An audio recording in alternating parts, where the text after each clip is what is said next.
We shall resist any attempts by the opposition to force or to blackmail government to implement policies that have failed.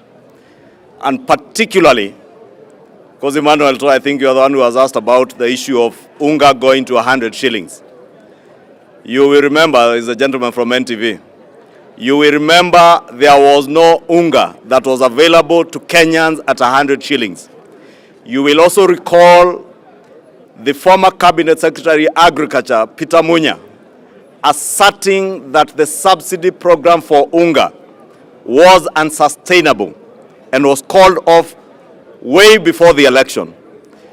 You're also aware that the same program has been questioned by none other than the Auditor General and the Comptroller of Budget. That the subsidy programs that they are now trying to blackmail government to reinstate were programs that were designed to loot billions of shillings from the Kenyan people. That is why we have asserted as a parliamentary group that we shall support the government's policies towards subsidizing production to enable cheaper food land on the tables of Kenyans.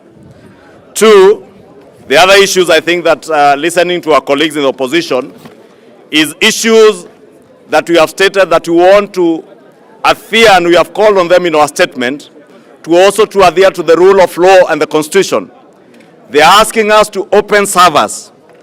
This parliamentary group has asserted that we have no key to any server other than the key to open the economic servers to reinstate our economy to where it ought to be. On IEBC servers, that matter was well addressed by the Supreme Court. The opposition is within its rights to seek a review under the Constitution and under the law from the Supreme Court on the issue of any servers that they think was not done by the Supreme Court. They can go back to the same Supreme Court.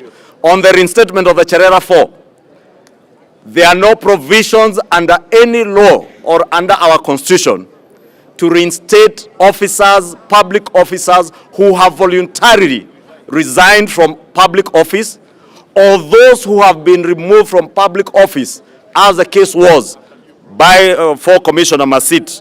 And I think on the cost of living, we were clear. We shall support the government's policies that are what we sold to the people of Kenya when we went around the country campaigning.